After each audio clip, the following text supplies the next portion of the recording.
अंकित अवस्थी, आप हैं मेरे साथ में एक ऐसी खबर पर चर्चा करने के लिए जो कि कनाडा द्वारा चीन को परेशान करने के लिए निकाली गई है, या यूं समझ लीजिए कि चीन और कनाडा की दुश्मनी यहां से आगे और ज्यादा बढ़ जाएगी। हालांकि आपको याद हो कि चीन के राष्ट्रपति शी जिनपिंग और प्रधानमंत्री जस्टिन ट्रूडो जो कनाडा वाले हैं, इनके बीच में एक हीटेड डिबेट हाल ही में वर्ष 2022 के अंत में देखी गई थी, जब G20 की शिखर सम्मेलन इंडोनेशिया में हुई थी। आपने एक लीक वीडियो भी देखा था जिस पर हमने एक सेशन भी किया था, हम उसकी भी चर्चा करेंगे।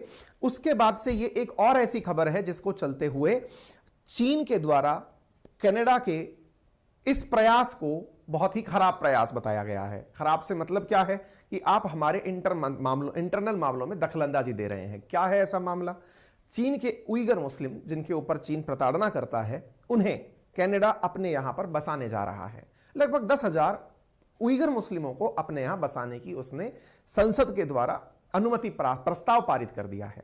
ऐसी स्थिति में संभावित है कि अगले ये वाला पूरा साल और उससे नेक्स्ट ईयर के अंदर अंदर मुस्लिमों का वहां पर बसना तय हो जाएगा।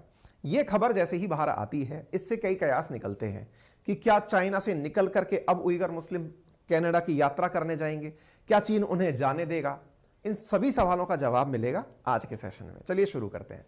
तो सबसे पहला सवाल न्यूज की कटिंग के साथ शुरू करते हैं कि कनाडा, एक second,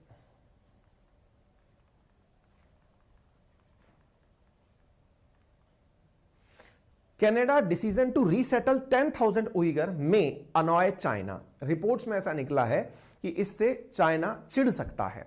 Canada decision to resettle 10,000 Uyghur में इर्क China. Canadian parliament vote unanimously. China की वो जो कनाडा की पार्लियामेंट है उसने सर्वसम्मति से एक साथ इन लोगों को, उइगर रिफ्यूजीज को अपने यहां रखने की बात पर परमिशन दे दी है। सवाल पहला ही क्लियर यहां हो चुका है। शब्द लिखा है उइगर रिफ्यूजीज, मतलब नए लोग चाइना से जाके कनाडा बसने नहीं जाएंगे, तो फिर जो ऑलरेडी कनाडा के अंदर रह रहे रिफ्यूजी बनकर उइगर मुस्लिम से हैं, उन्हें एक प्रकार से वहां का अब नागरिक मान लिया जाएगा। या ये समझिए, नागरिकता की तो सवाल नहीं आई है, लेकिन उन्हें लीगली वहां रहने की परमिशन मिल जाएगी। फिर से समझिए, आज अगर हम इंडिया की बात करते हैं तो इंडिया में बड़ी मात्रा में जो बांग्लादेशी हैं, जो घुसपैठ करके इंडिया में एंट्री किए हुए हैं, बड़ी मात्रा में म्यांमार से रोहिंग्याज हैं, वो इंडिया के अंदर एंट्री किए हुए हैं। कल को कुछ ऐसा हो कि भारत सरकार उसमें से कुछ नंबर्स के लिए यह कह दे कि उन्हें यहां रहने की इजाजत दी जाती है, कुछ वैसा ये हुआ है, ठीक है। हालांकि भारत ऐसा नहीं करेगा, क्योंकि भारत उन सभी स्थितियों में दोनों ही सरकारों के साथ बातचीत करने लगा हुआ है। फिलहाल कनाडा की बात करते हैं। कनाडा की पार्लियामेंट ने क्या कहा है कि हम जो हमारे पास रिफ्यूजी बनकर रह रहे लोग हैं, जिन्होंने शरण पाई थी इसलिए क्योंकि चीन में उनके ऊपर प्रताड़नाएं बहुत बढ़ गई थी, उन्हें हम रहने की इजाजत देते हैं, ठीक है। तो यूनानिमसली एक्सेप्ट 10,000 उइगर रिफ्यूजीज। तो यहां पर ये क्लियर हो गया। आगे चलते हैं साहब। तो उइगर मुस्लिमों का विवाद क्या है, ये तो हमने बहुत बार आपको बताया है, लेकिन कनाडा और चीन के बीच में क्या विवाद है वो मैं एक बार आपको याद दिलाना चाहूंगा, जिससे ये जो प्रयास है इसे चीन के प्रति भड़काने वाला प्रयास माना जा रहा है। आपको याद होगा, आज से 2 महीने पहले दिसंबर की शुरुआत में मैंने आपके साथ में एक सेशन साझा किया था, मतलब लगभग 17 नवंबर का यह सेशन है, जिसमें शी जिनपिंग और ट्रूडो के बीच की एक नोक-झोंक का वीडियो वायरल हुआ था। एक वायरल वीडियो में यह पता चला था कि ट्रूडो को शी जिनपिंग G20 की मीटिंग में मिलकर, साइड में जब एक दूसरे के साथ में हैंडशेक कर रहे थे, उस समय पर मिलकर के कहते हैं कि आपने अपने अंदर की जो बातें थी, अंदर की बातें बोले तो ट्रूडो और शी जिनपिंग के बीच की जो बातें थी वो मीडिया में लीक कर दी। फिर लोगों की जिज्ञासा बढ़ी कि ट्रूडो और शी जिनपिंग के बीच की बातें कौन सी हैं जो मीडिया में लीक हो गई। तो पता चला नवंबर 2022 में ही चीन के एक व्यक्ति को कनाडा के द्वारा जासूसी के जुर्म में गिरफ्तार किया गया था। इनके यहां पर कोई क्यूबेक करके हाइड्रो पावर प्रोजेक्ट था, जिसमें कैनेडियन फोर्सेस के द्वारा एक चाइनीज व्यक्ति को जासूसी के जुर्म में गिरफ्तार किया गया था। उसको लेकर सरकारों के बीच कुछ बातें हुई थी। वो जो बातें हुई थी वो बातें ट्रूडो ने लीक कर दी, ऐसा शी जिनपिंग ने एक वीडियो में कहा था, जो आपसी वीडियो था। अगर आप चाहें तो इसे देख सकते हैं, हमने इसी जगह पर किया हुआ है। अब उसका इसने बदला कैसे लिया? ट्रूडो ने बदला कैसे लिया? आपके इंटरनल मैटर्स पर इंटरफेयर करके। इंटरनल मैटर क्या है? चाइना को पूरा western world, maximum western world के कंट्रीज जिस मामले में घेरते हैं वो है मानवाधिकार, और मानवाधिकार विशेषतया शिनजियांग प्रोविंस में रह रहे उइगर मुस्लिमों के। उइगर मुस्लिमों के कैसे, आइए मैं आपको एक तरफ से यहां दिखाता हूं। देखिए चीन के मैप को अगर आप देखें इंडिया के रेस्पेक्ट में, तो इंडिया के उत्तर पूर्व किनारे पर एक प्रांत है चीन का जिसका नाम शिनजियांग प्रोविंस है। यहां पर लगभग 1.25 करोड़ के आसपास की आबादी है जो कि उइगर मुस्लिमों की है। उइगर मुस्लिम असल में ये जो सेंट्रल एशियन कंट्रीज हैं इसमें पाई जाने वाली मुस्लिमों की एक प्रजाति कहिए या फिर एक कौम कह लीजिए, मुस्लिमों के अंदर एक सबसेक्ट कह लीजिए। तो यहां पर शिनजियांग प्रोविंस के अंदर वो पाए जाते हैं। चीन के द्वारा फोर्सफुली यहां पर अपने बुद्धिस्ट जो हान प्रजाति के लोग हैं उन्हें यहां पर बसने के लिए भेजा गया। और मास जो यहां पे आंकड़े बताते हैं कि 1945 में जहां मेजॉरिटी 90% से ज्यादा उइगर मुस्लिम्स थे, आज वहां पर 45 से 50% के बीच ही उइगर बचे हैं। बाकी आइदर अपना धर्म कन्वर्ट करके हान बौद्ध में कन्वर्ट हो चुके हैं या अपनी आइडेंटिटी खत्म कर चुके हैं। बड़ी मात्रा में यहां पे फोर्स कन्वर्जन चीन के द्वारा करवाया गया। फोर्स कन्वर्जन के अंदर लोगों की दाढ़ी मूछें ना रखना, उनके पहनावे पर रोक रखना, एजुकेशन के नाम पर उन्हें कि भाई तुम्हें एजुकेशन देंगे ऐसा कहकर उन्हें प्रताड़ना केंद्र में भेजना, प्रताड़ना केंद्र के अंदर भेजकर उन लोगों के साथ में उनके बहुत सारी रिपोर्ट्स हैं इसके ऊपर, तमाम चीजें हैं। और ये बातें बताता कौन है? जो यहां से भागने में कामयाब हो गया और कहीं जाके बस गया। यहीं से तो भाग करके लोग कनाडा बसे। जो कनाडा में बस रहे हैं उनके लिए कनाडियन सरकार ने कहा है कि अब आप यहां पर रह सकते हैं। अच्छा, कनाडा का ऐसा क्या लालच है कि इन लोगों को वहां रहने की इजाजत दे रहा है, वो मैं पहले क्लियर कर दूं ताकि आप इस बात को अच्छे से समझ पाएं। देखिए लालच सिंपल सा है। अगर आप मैप पर देखें, देखिए कनाडा आपको यहां पर दिखाई दे रहा है, नॉर्थ अमेरिका के उत्तर में कनाडा है। अगर आप कनाडा को इस मैप पे देखें तो पैसिफिक ओशियन से इधर उधर एक तरफ चीन है तो एक तरफ नॉर्थ अमेरिका, नॉर्थ अमेरिका के ऊपर कनाडा है ना।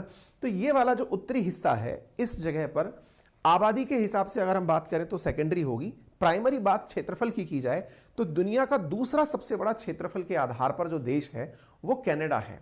रशिया के बाद दूसरा सबसे बड़ा देश दुनिया का कनाडा है। और यहां की जो आबादी है ना वो राजस्थान के भारत के एक राज्य राजस्थान की आबादी से भी कम है। राजस्थान की आबादी 6.5 करोड़ है। अब आप सोचकर देखिए, लार्जेस्ट एरिया आपके पास, सेकंड लार्जेस्ट, और पॉपुलेशन इतनी कम, तो इन्हें बड़ी मात्रा में जरूरत पड़ती है लोगों को रखने की।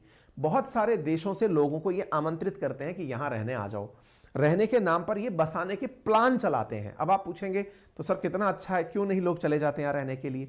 देखिए ये आर्कटिक क्षेत्र के फ्रिजिड जोन के आसपास बसा हुआ देश है। यहाँ की क्लाइमेटिक कंडीशंस अनुकूल नहीं है, बड़ी ठंड है, यहाँ पर पूरे टाइम बर्फ जमी रहती है। फिर भी भारत से बड़ी मात्रा में पंजाबी यहां जाते हैं और बड़ी मात्रा में पाकिस्तानी भी यहां जाकर बस रहे हैं। फिलहाल के लिए उइगरों को यहां बसा करके कनाडा 2 प्रकार के काम कर रहा है। एक, उसे लेबर फोर्स मिल जाएगी आराम से, क्योंकि कनाडा डेवलप्ड नेशन है, उसे फोर्स की जरूरत, लेबर की जरूरत है। लेबर के लिए उइगर मुस्लिम्स उसे रिफ्यूजी कैंप में अपने प्रति मतलब एक तरह से वो मिल जाएंगे कि हाँ भाई हमारे लिए लोग मिल गए। दूसरा, जो चीन के साथ उसकी प्रतिद्वंदिता है, जो कि अमेरिका के कहने पर है, वो शो करने में कामयाब हो जाएगा। तो ये 2-3 कारण इसके निकल करके आते हैं। ठीक है, तो ये वाला जो शिनजियांग प्रोविंस है, यहां पर जो बड़े लोग मतलब बड़ी मात्रा में जो उइगर मुस्लिम्स रहते हैं, इन्हें फोर्स कन्वर्जन, यहां तक की रिपोर्ट्स में है कि लगभग 1600 मस्जिदों को यहां पर तोड़ा गया। अब स्थिति क्या है, ये बात बहुत जगह उठी। क्या आपके दिमाग में सवाल बन सकता है कि सर क्या ह्यूमन राइट्स के मामले को कभी यूएन में नहीं उठाया गया? क्या बिल्कुल उठाया गया। इवन ये तक प्रश्न बनता है कि इस मामले में कभी भारत ने चीन का विरोध क्यों नहीं किया? अरे हम तो विरोध करें ना करें वो हमारा सेकेंडरी मुद्दा है, क्योंकि हम किसी देश के इंटरनल अफेयर्स में इंटरफेयर नहीं करते। जो हर मामले में सबका पक्ष लेने का, यानी कि जहां पर भी दुनिया में मुस्लिमों के साथ कुछ गलत हो रहा हो उसका पक्ष लेने, जहां पाकिस्तान निकल के खड़ा हो जाता है, तुर्की खड़ा हो जाता है, सऊदी खड़ा हो जाता है, वो तक इसके बारे में कुछ नहीं बोल पाए हैं। उसका नमूना मैं आपको आज दिखाऊंगा आगे चल करके अगले सेशन में। ठीक है, हालांकि हमने उस पर भी कई सेशन किए हैं। फिलहाल के लिए जो खबर है वो क्या है, ये कनाडा का 1 फरवरी को पास हुआ बिल है, या एक सेशन के अंदर पास हुआ प्रस्ताव है, जिसमें यह कहा गया है कि M62 Uyghurs and other Turkish Muslim 44th parliament first session प्रस्ताव पेश करने वाला एक व्यक्ति लिबरल पार्टी का समीर जुबैरी है। और उसने इस प्रस्ताव को जब यहां रखा तो 322 सांसदों ने इस प्रस्ताव के पक्ष में वोट दिया। 322 ही सांसद हैं और सबने ही प्रस्ताव के पक्ष में वोट दिया, यानी यूनानिमसली इस पर वोटिंग हुई और उन्हें रखने का पक्ष दिया गया। आप यहां पर यह देख सकते हैं, Canadian parliament has passed M62 my motion to resettle 10 के vulnerable Uyghurs and other Turkish minorities to Canada. यहां पर यह प्रोसेस है जिसके अंदर इस बिल को जब पास किया गया तो सर्वसम्मति से पूरी संसद जो कनाडा की है उसने इस बिल को समर्थन दिया। ठीक है, तो यहां पर आप देख सकते हैं समीर जुबैरी का tweet, this is a historic moment, I am grateful to my parliament colleagues for their support. ये बिल आया था और इसके समर्थन में सभी लोग आ गए थे। ये एक तरह से समझिए कि विदेशियों को बसाने की कनेडियन नीति है। इसमें इनका कहना है कि भाई हम इन उइगरों का अपनी तरफ से हेल्प कर रहे हैं, क्योंकि यहां पर उइगरों को मनमाने ढंग से हिरासत में रखा जाता है चीन के अंदर, बच्चों को उनके माता पिता से अलग रखा जाता है, जबरन नसबंदी की जाती है, जबरन श्रम, यातना और अन्य अत्याचारों का भी आरोप लगता है। चाइना के द्वारा 2 तारीख को China urge Canada to refrain from political manipulation over Uyghur Muslim. तो चाइना ने अगले ही दिन, जब 1 फरवरी को कनाडा ने यह प्रयास किया, चाइना ने अगले ही दिन इनको कहा कि हमसे दूर रहिए, हमारे इंटरनल मैटर्स पर इंटरफेयर मत करिए। हालांकि कनाडा अपनी बात पर कायम है और उसने कहा है कि जो लोग वहां रिफ्यूजी बनकर आ गए हैं उन्हें वो वहीं बसाएगा। चीनी मंत्रालय इसका विरोध कर रहा है। चीन के इन उइगर मुस्लिम्स पर प्रताड़ना के तो आरोप लगते ही हैं, लेकिन चीन कहता है कि ये लोग आतंकवादी हैं और ये हमारे क्षेत्रों में आतंक फैलाते हैं, इसलिए इनको हिरासत में लिया जाता है। लगभग 10 लाख से ज्यादा आज भी उइगर मुस्लिम चीन की जेलों के अंदर बंद हैं। इसी वजह से कनाडा के अंदर जस्टिस फॉर ऑल करके एक वो बना हुआ है, पेज बना हुआ है, जिसमें सेव उइगर सेव एक्शन, मतलब टेक एक्शन करके मेंशन चलता है। दुनिया में लगभग 1.35 करोड़ उइगर फिलहाल बचे हैं, जिनमें चीन के अंदर 1.20 करोड़ हैं, कजाकिस्तान में 2.23 लाख हैं, तुर्की, Kyrgyzstan, Uzbekistan, Pakistan, Saudi, Australia, रूस और अमेरिका में इतनी बड़ी मात्रा के अंदर उइगर विस्थापितों के रूप में पहुंच चुके हैं। चीन के खिलाफ एक चीज और मैं आपको बताना चाहूंगा, कुछ दिनों पहले भी ऐसी ही स्थिति में, ये शिनजियांग के बारे में हमने, ये जो जानकारी है ना, ये जानकारी मैंने काफी बार पहले भी साझा की है, लेकिन उसके अलावा मैं एक चीज आपको साझा करना चाहूंगा। चीन के खिलाफ क्या यूएन में कभी प्रस्ताव नहीं लाया गया? लाने का प्रयास किया गया था। मानव अधिकारों के उल्लंघन के मामले में चीन के खिलाफ यूएन के अंदर एक रिपोर्ट भी जारी की गई थी। उस रिपोर्ट में यह बात कहा गया था कि किस प्रकार से चीन उइगरों पर प्रताड़ना कर रहा है। मैंने इसके ऊपर एक सेशन किया हुआ है, अगर आप समय निकालें तो देखेंगे। इस रिपोर्ट में यूएनएचआरसी ने अपनी तरफ से तथ्यात्मक जानकारी देते हुए यह कहा था कि यहां पर बड़ी मात्रा में प्रताड़नाएं दी जाती हैं।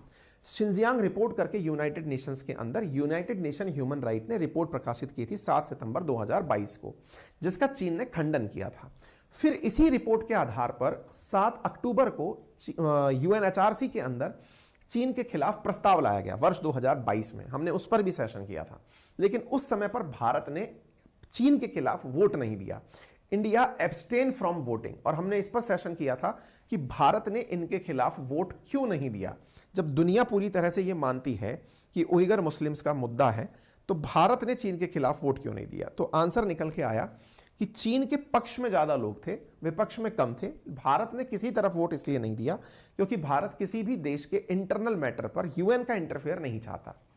भारत हमेशा से इस नीति पर कायम है कि जब देशों से बातचीत द्विपक्षीय आधार पर रिजॉल्व की जा सकती हैं, तो उस मामले को यूएन के आधार पर नहीं किया जाना चाहिए। इसलिए भारत ने इसमें वोट नहीं दिया था। 47 सदस्यों के इस यूएनएचआरसी के अंदर जब वोटिंग हुई थी, तो 19 देशों ने इस प्रस्ताव का विरोध किया था, यानी कि चीन का साथ दिया था। ठीक है, और चीन के साथ देने वाले देशों में मुस्लिम देश भी चीन के साथ खड़े हुए थे, जिनमें Pakistan, Indonesia, UAE, Qatar, Uzbekistan, Kazakhstan, Cameroon, Ivory Gabon, ये सब वो मुस्लिम राष्ट्र हैं जो कि चीन के साथ खड़े थे। यानी एक तरह से ये लोग ये कह रहे थे कि चीन के अंदर उइगर मुस्लिमों पर कोई प्रताड़ना नहीं होती है, हम इसके साथ हैं, यानी कि चीन की नीतियों के साथ हैं। ठीक है, तो ऐसी स्थिति में बड़ा सवाल यह बना था कि क्यों कोई मुस्लिम राष्ट्र चीन की इन नीतियों का खिलाफत नहीं करता है। तो कैसे खिलाफत करे? सबको खरीद जो रखा है चीन ने। जैसे सेंट्रल एशिया और मिडिल ईस्ट के अंदर कई मुस्लिम देश चीन के BRI प्रोजेक्ट से जुड़े हुए हैं। 50 मुस्लिम देशों में 600 प्रोजेक्ट में चीन का लगभग $400 अरब का निवेश है। चीन अब आर्थिक लिहाज से इस्लामिक देशों में अमेरिका की जगह ले रहा है। अमेरिका की जगह चीन अपना इन्वेस्टमेंट कर रहा है। कोरोना महामारी के दौरान चीन ने मुस्लिम वर्ल्ड को फ्री में 1.5 अरब वैक्सीन दी हैं। तो ऐसी स्थिति में उइगर मुस्लिमों का मुद्दा उठा करके जो मुफ्त में मिल रही सहायता है, इसको कोई देश क्यों मना करेगा? फिलहाल के लिए इतना ही। अगर आपको जानकारी पसंद आई हो, साथियों से साझा करें। चैनल पर नए हैं तो सब्सक्राइब करें। रेफरल कोड है अंकित 10, जिसका यूज करके आप अनअकैडमी पर फिलहाल के लिए एक बहुत ही अच्छा बैच आया हुआ है, प्रीलिम्स को ध्यान में रखते हुए, यूपीएससी को ध्यान में रखते हुए। 3 तरह के ऑप्शंस के साथ है, स्टोर प्लस जीएस और आइकॉनिक। सबसे बेहतरीन आइकॉनिक जीएस प्लान है, 3 महीने प्लस 1 मंथ की एक्सटेंशन के साथ में। इसके अंदर है क्या, ये 9 तारीख तक तो पहली बात है कि प्रोग्राम अवेलेबल रहेगा प्रीलिम्स का। इसमें आपको जितनी भी प्लस के बेनिफिट हैं, जैसे GS, CSAT, current affairs, practice session, test series, ये सब तो मिलेंगे ही। इसके अलावा 1-to-1 मेंटरशिप मिलेगी। इसके अलावा डिस्कॉर्ड डाउट सॉल्विंग, आप आराम से अपने सवाल पूछने के लिए अनअकैडमी के जो सेंटर्स हैं जैसे दिल्ली में, आप वहाँ जा सकते हैं। लाइब्रेरी दिल्ली ओल्ड राजेंद्र नगर में है, वो आपको एक्सेस मिलेगा पढ़ने के लिए। ऑफलाइन टेस्ट की फैसिलिटी, यदि आप जाकर के टेस्ट सेशन पे सेंटर पे जाके देके आना चाहते हैं तो वो फैसिलिटी आपको मिल जाएगी, ठीक है। इसके साथ साथ हमारे GS, CSAT, current affairs, practice question, सारी चीज़ें आपको, ये जो चीज़ें हैं ये तो इसके अंदर इंक्लूड होकर मिल ही रही हैं। तो आप इस सेशन को प्रीलिम्स के पॉइंट ऑफ व्यू से यूज़ कर सकते हैं। प्रीलिम्स को ध्यान में रखते हुए ही इस कोर्स को डिज़ाइन किया गया है, ठीक है। Thank you so much.